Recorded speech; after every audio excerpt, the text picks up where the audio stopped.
A millionaire spent millions trying to help his deaf son hear again. Doctors failed. Technology failed. But then a poor maid walked into their mansion with nothing but an old wooden box. And what happened next made the impossible possible. Beat, suspenseful pause. You won't believe what was inside that box. The Hamilton mansion stood tall at the edge of New York's wealthiest district, a house of glass, marble, and gold. Every chandelier sparkled like frozen stars. Every hallway smelled of lilies and money.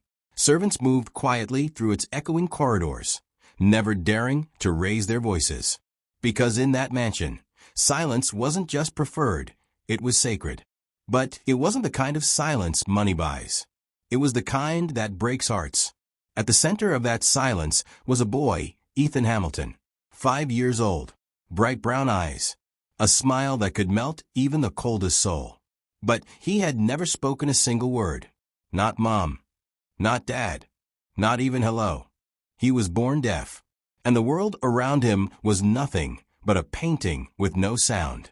His father, Richard Hamilton, was one of the richest businessmen in New York, a man whose name appeared in every magazine, every charity gala, every corporate headline.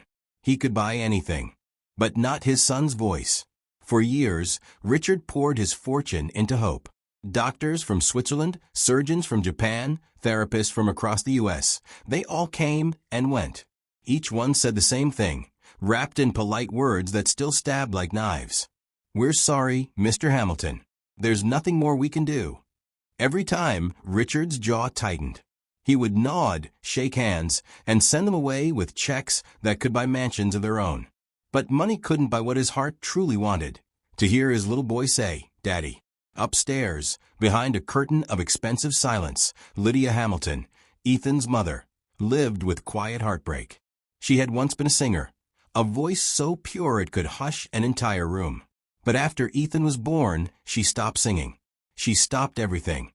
Every night, she'd sit by her son's bed, brushing his hair gently and whispering lullabies he couldn't hear. Sometimes she'd cry silently, wiping tears before they fell on his pillow. Other times she'd smile and pretend to be strong, tracing words with her fingers on his palm. "Mommy loves you." Ethan would smile back, not because he heard her words, but because he felt them. Still, the house remained heavy with unspoken pain. Even the wind outside seemed to avoid the windows. Until one ordinary morning, when everything began to change. It started with a single knock on the mansion's heavy oak door. Lydia opened it herself that day, something she rarely did. Standing outside was a woman, small, humble, her hands rough from years of work. She carried nothing but a small suitcase and a strange wooden box wrapped in a faded red cloth. "My name is Maria," she said softly. "I'm here about the housekeeping position." Lydia hesitated. She had already interviewed half a dozen applicants that week, all with perfect resumes. This woman looked different, older, quieter. But her eyes, they held warmth. The kind of warmth the mansion had long forgotten. "Come in," Lydia said finally. Maria stepped inside, bowing slightly. She looked around, not with awe, but with calm.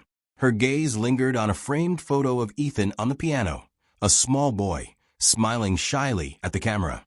"Is that your son?" she asked gently. Lydia's smile trembled. "Yes, Ethan. He's 5. He's beautiful," Maria whispered. Then she looked down, as if remembering something distant. "Children like him, they see the world in ways we can't." Lydia frowned slightly. "Like him?" Maria nodded. "Quiet souls. My brother was like that. He couldn't hear either." For a moment, silence returned. Then Lydia sighed. "You're hired, Maria. Just keep the house clean. And please, no loud noises. My son is sensitive." Maria bowed again. "Of course, ma'am." She didn't mention the small wooden box she carried, or what was inside. Days passed. The staff noticed something unusual. Maria never seemed rushed, never angry. While other maids moved quickly, trying to impress their wealthy employers, Maria took her time, especially when she was near Ethan. At first, Ethan avoided her, just as he did with everyone else. He'd hide behind curtains, clutching his stuffed bear, watching her from afar. But Maria didn't force his attention. She simply worked nearby, humming softly under her breath. It wasn't a tune anyone could recognize, and it wasn't loud enough for the human ear to truly hear, almost like a vibration, a rhythm only felt in the heart. One afternoon, Lydia found them both in the garden. Ethan was sitting on the grass beside Maria, who was showing him something. It was the wooden box, unwrapped now. Lydia's heart skipped. "What's that?" Maria looked up, smiling faintly. "Something my grandmother left me.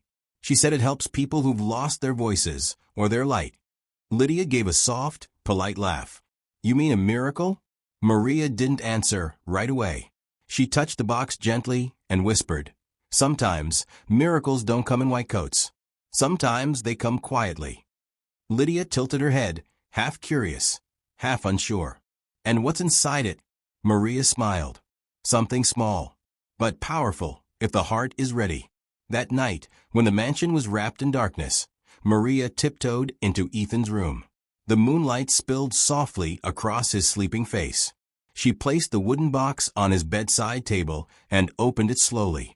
Inside lay a tiny silver bell, old and slightly cracked, resting on a piece of red silk. Maria knelt beside his bed, her eyes shining. "My grandmother used this when my brother was a baby," she whispered softly. "She said sound can reach souls, even when ears cannot." She touched Ethan's hand gently. "May you hear, not just with these," she whispered, touching her own ears, "but with this." Then she placed her hand on her heart. Maria lifted the bell and rang it once. No sound came out, not even a chime. She sighed softly. "Maybe not yet," she murmured. Then she smiled and left the room, the moonlight still glinting off the silent silver bell. But what Maria didn't see, what no one saw, was Ethan's fingers twitching gently, his eyelids fluttering, as if his sleeping mind had caught something faint and distant, something the world thought he would never hear. And from that night on, the mansion's silence began to change. Maria wasn't like the other maids. She didn't move like them, didn't speak like them, and most importantly, she didn't treat Ethan like he was broken. When the other maids cleaned his room, they whispered in pity, tiptoeing around him as if his silence might shatter. But Maria looked him in the eye. Every morning, when she saw Ethan, she smiled and waved as if greeting a little prince. She didn't need words. Her kindness spoke louder than any sound. At first, Ethan would stare at her curiously from behind his toy shelf, clutching his teddy bear tight. He wasn't used to people looking at him like that, not with pity, but with love.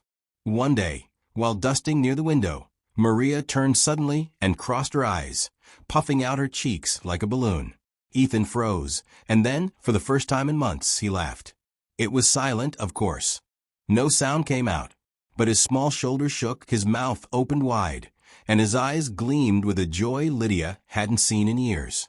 Maria winked and did it again, this time pretending the feather duster was a mustache. Ethan clapped his hands, laughing harder, the sunlight bouncing off his cheeks. From that day on, he followed her everywhere. Through the hallways, down the grand staircase, even into the garden. He'd tug at her apron, point at butterflies, or show her his drawings. And Maria would respond with expressions, gestures, and signs that weren't from any book, just pure emotion. It was as though they had created their own secret language. Lydia began to notice. One morning, she looked out her window and saw Ethan sitting in the garden, something he rarely did. Beside him sat Maria, her face calm and gentle. The autumn sun glowed through the trees, casting golden light over them. Ethan was watching her hands move as she spoke softly, and though he couldn't hear her words, he was smiling as if he could feel them. Then Lydia saw it, that old wooden box again, the one Maria always kept wrapped in a red cloth. "What's that?" Lydia asked as she approached. Maria looked up, her eyes kind and peaceful. "It's something my grandmother gave me," she said. "She told me it helps people who've lost their voices or their light." Lydia tilted her head. "You mean a miracle?" Maria smiled faintly. "Sometimes miracles come in ways we don't understand." Lydia gave a polite laugh, unsure what to make of it. Her world was built on doctors and science, not wooden boxes and mysterious stories. But there was something in Maria's eyes, something ancient, something calm, that made Lydia's heart hesitate. That night, after everyone had gone to bed, Maria sat alone in the servants' quarters. She placed the box gently on her lap, running her fingers across the carved symbols on the lid. They weren't words, just patterns, swirling and looping like waves. Her grandmother used to say the carvings carried the memory of every person who had ever been helped by it. Maria closed her eyes and whispered, "Lola, if you're watching, help this child. Let him hear what love sounds like." Then, carrying the box carefully, she made her way upstairs. The mansion was silent except for the ticking of the hallway clock. The moonlight spilled through the glass panels, painting soft silver shapes on the floor. Maria entered Ethan's room quietly. The little boy was fast asleep, curled beneath his blanket, his small hands resting near his cheek. She set the box on the bedside table. For a long moment, she just watched him, his gentle breathing, the peaceful innocence of his face. Then, she reached for the box and slowly began to unwrap the red cloth. Inside was a tiny silver bell, old and slightly cracked near the rim. It wasn't shiny or new. In fact, it looked like it belonged in a museum. But there was something almost alive about it, as though it had a heartbeat of its own. Maria knelt beside the bed and bowed her head. Her voice was barely a whisper. May he hear what he needs to, not just with his ears, but with his heart. Her grandmother's words echoed in her memory. Sound isn't only heard, child. It's felt by those who are open to love. Maria closed her eyes, held her breath, and rang the bell once. The moment stretched. Nothing. No sound. Not even the faintest chime.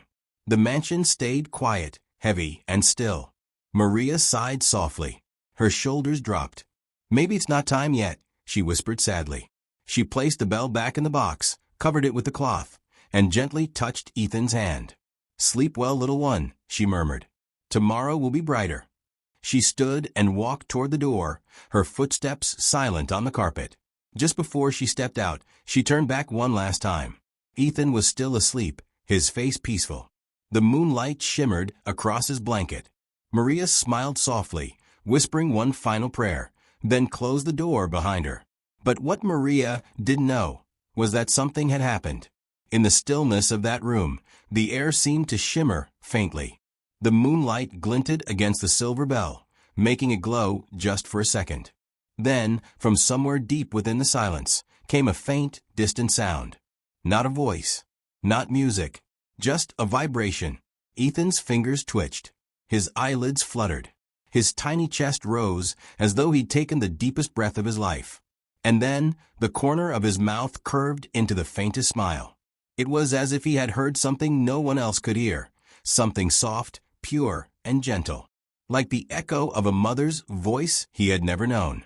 The bell had made no sound in the room, but in Ethan's heart, a new world had just begun to whisper.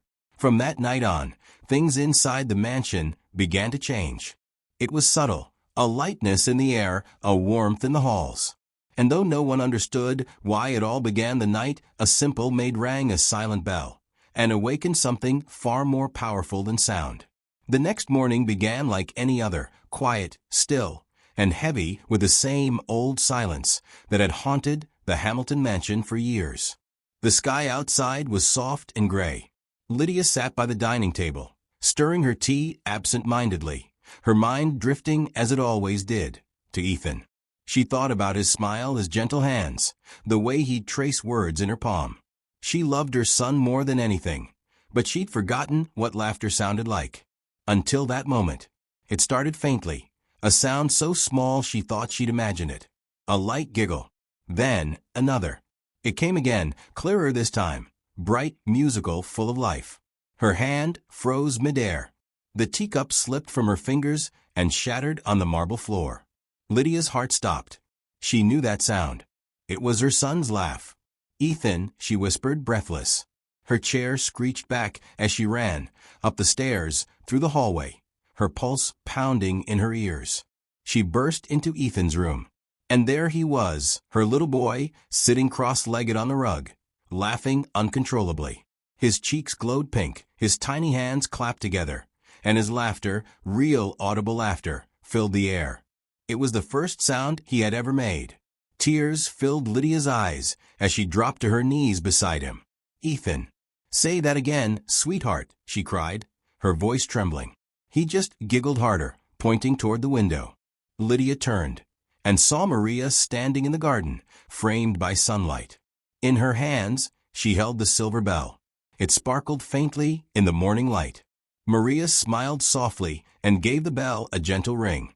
Though Lydia couldn't hear it from inside, Ethan's eyes widened. He looked toward her, as if he could feel the sound in his bones. Then he laughed again.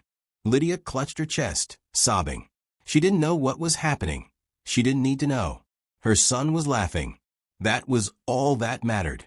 By evening, the mansion was no longer quiet. Richard Hamilton had come home early, and for the first time in years, he heard noise coming from upstairs. "Is that?" he started. Lydia nodded, her eyes still swollen from tears. "It's him, Richard. He's laughing." Richard ran up the stairs like a man half his age. He opened the door, and there it was. The sound every father dreams of. His son's laughter. "Ethan," he whispered, voice breaking. The little boy turned, smiled, and ran to him. Richard caught him in his arms, lifting him high, laughing and crying all at once. "Buddy, can you hear me? Can you hear Daddy?" Ethan's lips moved. Duh. It wasn't clear. It wasn't perfect. But it was real. Richard froze. Lydia covered her mouth. Their son, the boy doctors said would never hear, never speak, had just said his first word. Within hours, the house was swarming with doctors again. Machines were rolled in, electrodes placed gently on Ethan's head, his hearing measured in decibels and frequencies. Every doctor who saw the results looked the same, wide-eyed, confused, whispering words like improvement, regeneration, unexplainable. Finally, one of them looked up from the chart. "This is impossible," he said. "His hearing nerves show repair activity. It's like something is regenerating on its own. We don't have an explanation for this." Richard rubbed his forehead, trying to process it all. "So, you're saying he can hear now?" The doctor hesitated. "Not completely. But it's happening. Slowly. Naturally. It's as if his body is healing itself." Later that night, as the last doctor left, Richard turned toward the one person who hadn't said a word through all the chaos, Maria. She stood near the door, her hands folded, her face calm and humble. Richard's voice was sharp. "What did you do to my son?" Maria blinked. "I only helped him listen." "Listen." Richard repeated. "To what? You're not a doctor. You're a maid. Don't lie to me. What did you do?" Her voice stayed soft. "To the world, sir. To love and to himself." Richard stepped closer. "You expect me to believe that some old box and a cracked bell healed my son?" Maria shook her head gently. "Not the box, sir. The faith behind it." Her eyes glistened, not with fear, but with compassion. Sometimes the heart can open doors the mind refuses to see. Richard's face hardened. He couldn't accept that. He couldn't let a fairy tale replace science. "You're not to go near my son again," he said firmly. "Do you understand?" Maria looked down, her fingers trembling slightly. "Yes, sir." She picked up her box quietly and walked out of the room. Ethan watched her go, confusion filling his small face. He reached toward her, but she was already gone. That night, the mansion was quiet again, but not peacefully quiet. Ethan tossed and turned in his bed. He pointed toward the door, crying softly. Ma. Lydia tried to soothe him, stroking his hair. "Sure, it's okay, sweetheart. Mommy's here." But Ethan only shook his head. "Maria." It was the second word he had ever spoken. Lydia's heart ached. She wanted to call Maria back, but Richard wouldn't hear of it. Downstairs, he sat in his office, staring at the silver bell resting on his desk. He picked it up, examined it closely, but it looked like any ordinary bell. No glow, no hum, no hidden device. Just cold silver and a small crack down one side. He rang it. It made a faint, dull sound, nothing magical. Richard sighed, setting it back down. "Just coincidence," he muttered. "That's all it is." But deep down, something in his chest tightened, a feeling he couldn't quite explain. For the first time in his life, the man who believed money could solve anything felt uncertain. He looked up toward the ceiling, where his son slept, crying softly for the woman he'd pushed away, and wondered if maybe, just maybe, he had made a terrible mistake. Because deep in the quiet corners of his home, he could almost swear he heard it, a soft chime, faint and pure, echoing from nowhere. And though he told himself it was just the wind, part of him knew the truth. Something in that house had changed forever, and the woman he'd sent away might have held the key all along. The next morning, the Hamilton mansion felt different. Not the kind of difference you could see, but the kind that pressed against your chest and made it hard to breathe. Ethan refused to eat. The cheerful clinking of silver spoons against porcelain echoed through the dining hall, but his plate remained untouched. He didn't want toys. He didn't want his cartoons. He didn't even want his favorite puzzle that usually kept him smiling for hours. He just sat there, quiet, holding his blanket close. Lydia knelt beside him. "Sweetheart, what's wrong?" she asked softly. He didn't answer. He just looked toward the window, toward the garden where Maria used to sit and tell him stories with her hands. Then, slowly, he raised his tiny hand and made the sign for her name. Maria. Lydia's heart ached. Hours passed. Nothing changed. Ethan didn't smile, didn't play. He simply waited, as if expecting Maria to appear at any moment. Finally, Lydia turned to Richard, her voice trembling. "Please, Richard, just bring her back. For one day. He needs her." Richard frowned, pacing near the grand fireplace. "Lydia, she's a maid. A kind one, yes, but we don't know what she's done. What if she used something dangerous? What if it's psychological?" But then, from upstairs, a sound echoed. A soft, heartbreaking sob. Ethan's. Lydia's voice broke. "That's not the sound of a child throwing a tantrum, Richard. That's a child's heart breaking." Richard closed his eyes. The sound of his son crying was something he'd never gotten used to, mostly because he'd never really heard it before. After a long silence, he nodded. "Fine. Bring her back. Just for one day." By evening, a familiar car pulled up to the mansion gates. Maria stepped out, her small frame wrapped in a simple brown shawl, her hair slightly messy from travel. But her eyes, calm, kind, and full of light, hadn't changed. As soon as the front doors opened, Ethan ran, faster than anyone had ever seen him move. He ran straight into her arms. Maria dropped her bag and knelt, wrapping him in a warm embrace. She held him tightly, whispering something only his heart could hear. For a moment, it felt like time had stopped. Even the staff paused to watch the reunion, some with tears in their eyes. Richard stood at a distance, arms crossed, his jaw tight. "Fine," he said, trying to sound composed. "You say this bell helped him? Then show me." Maria looked up at him, her expression gentle, almost sad.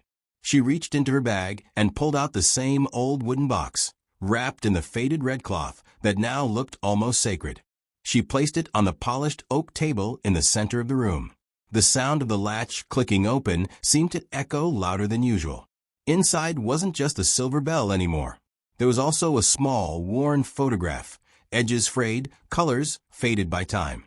It showed a young boy smiling beside an elderly woman with kind eyes and wrinkled hands. Richard frowned slightly. "Who's that?"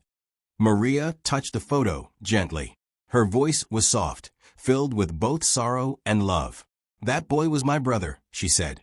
"He was born deaf, just like Ethan." Everyone fell silent. Maria continued. "My grandmother made this bell for him. She melted down the metal from our old village church's cross. She said, 'If love is pure enough, it can make even silence sing.'" Her words hung in the air, slow and heavy, like something sacred. Richard's face softened. Lydia brought a hand to her mouth, tears already forming in her eyes. Maria smiled faintly, lost in memory. "My brother used to sit by the window every day, waiting to hear something, anything. We prayed, we cried, we hoped. Then, one night, my grandmother rang this very bell beside him. He looked up, and for the first time, he heard her voice. He could hear the rain, the birds. He could hear laughter. Her eyes shimmered with tears. We never understood how. Maybe it was faith. Maybe it was love. But from that day on, I knew. Sometimes the heart listens better than the ears ever could. Richard, the man who'd always believed in reason and logic, found himself speechless. He looked at the small silver bell, dull from age, cracked the rim, a piece of metal no scientist would ever take seriously. Yet, standing in front of him, it carried a weight heavier than all the medicine money could buy. Maria reached out and lifted the bell gently. She knelt beside Ethan, who was watching with wide, curious eyes. "Do you remember this?" she asked softly. He nodded slowly, eyes glistening. "Then let's listen again," she whispered. She rang the bell once. A hush fell over the room. No one heard anything. Not a sound. Not even a faint ring. Richard frowned. Lydia's hands trembled. But then, Ethan blinked, tilted his head slightly, and smiled. He reached out, touched the bell with both hands, and whispered something. His voice small, fragile, uncertain. "Maria." The name slipped from his lips like the first note of a forgotten song. Lydia gasped. Her knees nearly gave out as tears spilled down her cheeks. Richard stepped forward, frozen, unable to speak. And in that very moment, the bell rang. Not loudly, not sharply, but softly, purely, like a heartbeat. A single, clear chime filled the room, echoing through the walls, through their hearts. It was the sound of something impossible, the sound of love breaking through silence. For a moment, no one moved. Then Lydia dropped to her knees beside Ethan, crying openly, holding his face in her hands. "You said her name. You spoke, baby, you spoke." Ethan just smiled and leaned into her embrace. Maria stood quietly, her own tears glistening, but her smile calm, like someone who'd seen miracles before and knew they weren't rare at all. She looked at Richard, who was still standing, his eyes wet. He whispered, almost to himself, I heard it too." Maria nodded gently. "Because love always finds a way to be heard, sir. Always." And as Ethan hugged her once more, the bell in her hand shimmered faintly under the chandelier light, cracked, imperfect, but alive. Its chime lingered, not in their ears, but in their hearts. And for the first time, the Hamilton mansion, once silent, once broken, sang again. From that day on, everything inside the Hamilton mansion began to change. The silence that once weighed heavy in the halls started to fade, replaced by small sounds that meant the world. The pitter-patter of Ethan's feet running through the marble corridors. The giggles that echoed from his room. And sometimes even the faint, off-key hum of a boy trying to sing. It wasn't perfect. Ethan still struggled to hear some tones, sometimes missing words, sometimes guessing. But it didn't matter. Every laugh, every half-formed syllable, every hum, it was proof that something far greater than medicine had touched his life. The mansion that had once been a monument of wealth now became a home filled with warmth. Lydia would play soft melodies on the piano again, songs she'd stopped playing years ago. Ethan would sit beside her, tiny fingers pressing random keys, laughing when the notes clashed. And Richard, the man who used to believe money could fix everything, learned to sit quietly and simply listen. Doctors continued to visit, of course. They couldn't stay away from such an extraordinary case. Some came with cameras, others with notebooks full of theories. One neurologist said it's a neurological repair process, maybe triggered by rare genetic activation. Another insisted, no, it's spontaneous nerve regeneration. But when Richard and Lydia heard them argue, they only smiled politely. They didn't need the world to explain what they had already felt in their hearts. It wasn't the silver bell. It wasn't some ancient magic. It was the kindness of a woman who chose love over logic, Maria's heart. The day Maria prepared to leave came quietly. She stood in the grand hallway, suitcase in one hand, her old red cloth folded neatly in the other. Ethan clung to her skirt, not wanting to let go. "Don't go," he said softly, his little voice trembling. Maria smiled, crouching down to meet his eyes. "I have to, little one. There are other people who need help too." He frowned and hugged her tighter. "But you helped me here." She touched his cheek gently. "No, Ethan. You help yourself. I just showed you where to listen." Behind them, Richard and Lydia stood silently. Lydia's eyes were wet. Richard held an envelope, thick, crisp, the kind that usually solved problems in his world. He stepped forward and extended it toward Maria. "This is for you," he said quietly, "for changing our lives." Maria looked at it for a moment, then shook her head.